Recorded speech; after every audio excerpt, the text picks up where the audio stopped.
இது Victoria hospital பெங்களூரில் இருக்கிறது. Victoria nephro neurology.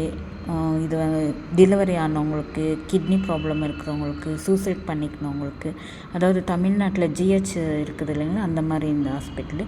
இங்கே எல்லாத்துக்குமே பார்ப்பாங்க. இது கவர்மெண்ட் ஸ்பெஷாலிட்டி இருக்கிறது.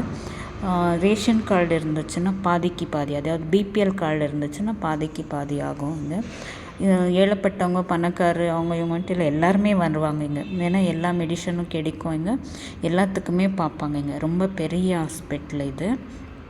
இங்கே கிட்னிக்கு அதிகமாக பார்க்குறாங்க. கிட்னி, அப்புறமா குழந்தைங்களுக்கு டெலிவரி, அதெல்லாம் கொஞ்சம் அதிகமாக வருவாங்க இங்கே, கவர்மெண்ட் ஸ்பெஷாலிட்டி இருக்கிறதுனால. ஆனால் இந்த கிட்னி ப்ராப்ளம் மட்டும் யாருக்கும் வரக்கூடாதுங்க. கிட்னி ப்ராப்ளம் யாருக்கு வருது, எப்போ வருது, எப்படி வருதுன்னே தெரியறதில்ல. யூரின் எல்லோ கலராக வந்துச்சுன்னா கிட்னி ப்ராப்ளமா, வயிறு வலி வந்துச்சுன்னா கிட்னி ப்ராப்ளமா, அதாவது இடுப்பு வலி வந்தால், அதிகமாக ஆம்பளைங்களுக்கு தான் இடுப்பு வலி அதிகமாக வந்தால் பின்னாடி பேக் சைடு நோவு வந்துச்சுனாக்கா கிட்னி ப்ராப்ளம் வருதுன்றாங்க. அதாவது வண்டி அதிகமாக யார் ஓட்டுறாங்களோ அவங்களுக்கு கிட்னி ப்ராப்ளம் அதிகமாக வரும் அப்படின்னு சொல்கிறாங்க. இன்னொன்று யூரின் எல்லோ கலராக வரக்கூடாதான், அதெல்லாம் நம்ம கவனிக்கிறதில்ல. நம்ம இன்னும் டிரைவருங்களுக்கெல்லாம் அங்கங்கே நிறுத்திட்டு யூரின் பாஸ் பண்ண முடியாததுனால டிரைவருங்களுக்கு அதிகமாக கிட்னி ப்ராப்ளம் வருது அப்படின்னு சொல்கிறாங்க. ஆனால் யாருக்குமே வரக்கூடாதுங்க. இந்த காயில் மட்டும் யாருக்குமே வரக்கூடாது. நரகம் அனுபவிக்கிற மாதிரி அனுபவிக்கணும். காலேஜ் படிக்கிற பசங்களுக்கு கூட இந்த காயில் வருது. காலேஜுக்கு போயிட்டு அந்த பேக் எடுத்துகிட்டு போட்டு டயாலிசிஸ் பண்ணிட்டு போகிறாங்க. பார்க்கும்போது வயிறெல்லாம் எரியுது. பொருந்து 1 மாதம் குழந்தைக்கு கூட கிட்னி ஃபெயிலருன்றாங்க. ஆனால் இந்த காயில் பணக்காருக்கு வந்தால் கூட சத்தியமாக சொல்கிறான், அவன் ஏழைப்பட்டவனே ஆயிடுவான். ஏன்னா அவ்வளோ ஒரு பணம் செலவாகுது இந்த காயிலாக்கு. யாருக்குமே வரக்கூடாது. நம்ம பணம் அப்படின்ட்டு பணத்துக்காகசம் நம்ம எவ்வளோ கஷ்டப்படுறோம். குடும்பத்தை பார்க்கணும், பிள்ளைங்கள பார்க்கணும், இந்த 4 பேர் முன்னாடி நல்லா வாழணும் அப்படின்றதுக்கோசம் நம்ம உடம்பை நம்ம பார்த்துக்கிறதில்ல. நிஜமாலே சொல்கிறாங்க, இந்த இடத்துல வந்துட்டோம்னாக்கா லைஃப்பில் எது முக்கியம் அப்படின்னு கேட்டிங்கனாக்கா ஆரோக்கியம் ரொம்ப முக்கியம். ஆரோக்கியம் லைஃப்பில் ரொம்பவே முக்கியம். இந்த இடத்துக்கு வந்தால் மட்டும்தான் தெரியுதே.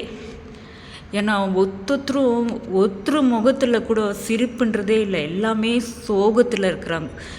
எத்தனை நாளைக்கு நம்ம உயிரோட இருப்போன்ட்டே தெரியறதில்ல. அதாவது சாவு என்னைக்குன்னு ஒருத்தரும் வாழ்ந்துட்டு இருக்கிறாங்க. நிம்மதியாக அவங்களால ஒரு வேளை சோத்தை கூட அவங்களால நிம்மதியாக சாப்பிட முடியாது. உப்பு காரம் எல்லாமே அளவு.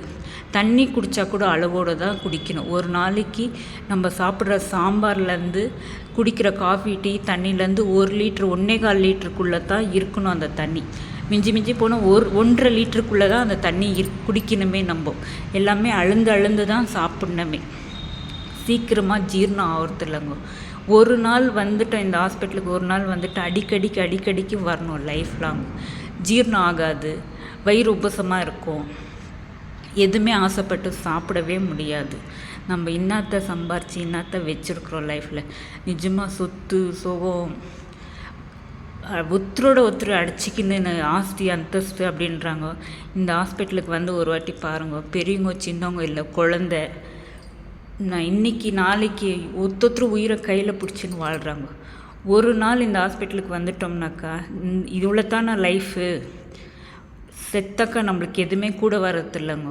நிஜமாக இருக்கிற வரைக்கும் நல்லா சந்தோஷமாக இருக்கணும். உடம்புல நோய் இல்லாமல், காயலாக இல்லாத, ரொம்ப ஆரோக்கியமாக இருக்கணும். அதுதாங்க. பணம்லாம் முக்கியம் கிடையாது. ஆரோக்கியம் ரொம்பவே முக்கியம்.